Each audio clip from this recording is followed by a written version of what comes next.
Now, Monday, there were some reports that President Zelensky had received word that Russia, as you just heard, would invade his country of Ukraine tomorrow. Today, it seems Russia may be pulling the situation back from the brink a little, calling troops recently engaged in what they've called military exercises back to their bases.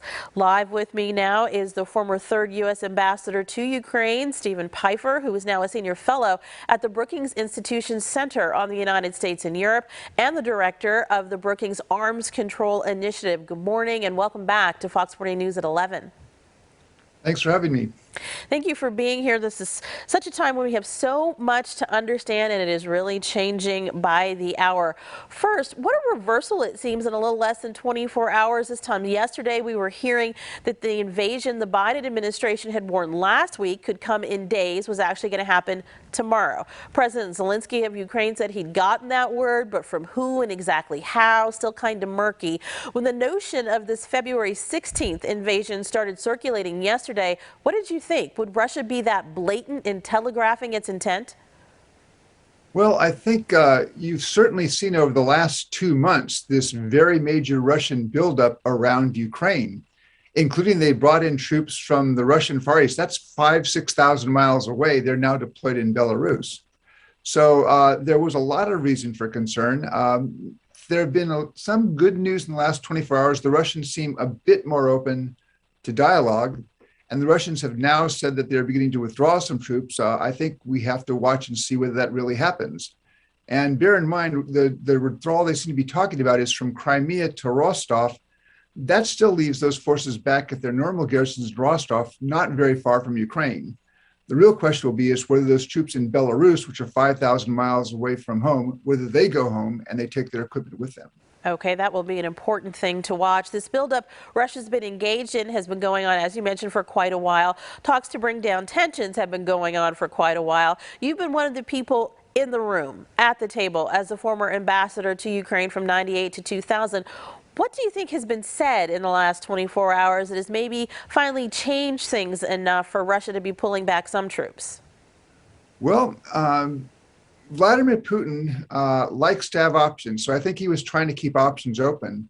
But what we've seen over the last couple of weeks is that option set has narrowed, where he was really in a position where he had to either launch an attack, and that still is possible, or look for a diplomatic way out.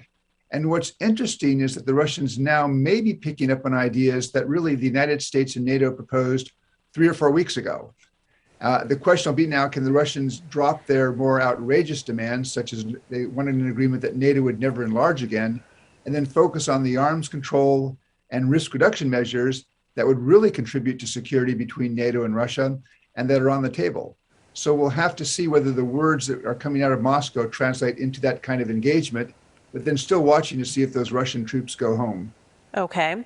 The Pentagon recently revealed that it had uncovered a false flag operation that they said Russia was working on to fabricate an attack on Ukrainian forces so that Russia could use that as a pretext to take military action. President Putin at that time had more than 100,000 troops amassed at the border. The number has been rising since then. Do you believe that kind of plotting had actually happened, or that the Pentagon was maybe picking up on something that wasn't real?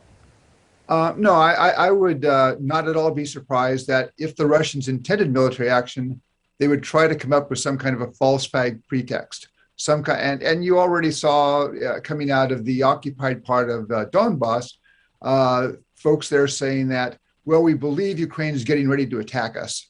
So I think that was a very real possibility. But I think it's been really adroit of the Biden administration to put this information out, because to the extent that they've been able to put this information out, they've probably preempted Russia's ability to create a pretext. I think they've been very smart in the last 3 or 4 weeks in how they've managed the information war with Russia over what's going on in this crisis. There's been a lot of political criticism of Biden and his handling of this. But again, like I said, you've been in the room, you've been at the table for this kind of thing. So if you're assessing that we've made the right moves, that's going to be comforting to a lot of people to hear.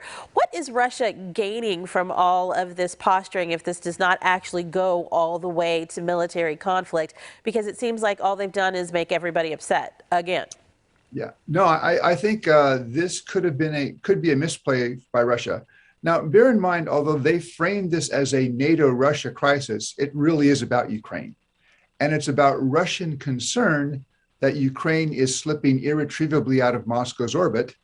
I would note that nothing is done more in the last 8 years to push Ukraine away from Moscow and towards the West than Russian policy, the seizure of Crimea, and then Russian instigation and support for this conflict in Donbass, which has claimed some 14,000 lives. So there's that situation, and it doesn't look like there's been any give in Kyiv. Kyiv is holding to its position, and I think the Russians have probably been surprised by the unity of the Western response. And I give the Biden administration quite a bit of credit for the continuous consultations that have been taking place over the last 2 months. And at the end of the day, this could actually be a net loss for the Russians if the West continues to hold and if Ukraine continues to hold. Well, President Putin not want to hear those words from you at all. Now, how prepared, before we run out of time, is Ukraine to defend itself right away if something does happen? Well, Ukraine has a military force that's twice as large as it was in 2014. And it has a lot of people in that force who've had battle experience along the line of contact in Donbass, facing off against Russian proxy forces. Now, they're going to be overmatched by the Russian military if the Russian military comes in, but I think they'll still exact a toll. Moreover, Ukrainian civilians are arming up. I was in Kyiv about 2 weeks ago, and there's a lot of determination. A lot of people saying, if the Russians come into my country, I'm going to go find a gun and resist. And that's the kind of partisan conflict that I think could also exact a toll. And at the end of the day, one of the things that may persuade the Kremlin not to launch a military attack is a real appreciation for the cost it would mean in terms of Russian casualties. Definitely. Well, thank you so much. What a day to have had you joining us. We really appreciate that, with so many things changing in the last few hours. And we also want to remind everyone that President Biden is going to be speaking to the country about this situation coming up at 12:30. And we're going to have those comments right here live for you on Fox 40. Thank you so much, former Ambassador Pfeiffer. We appreciate you. Thank you.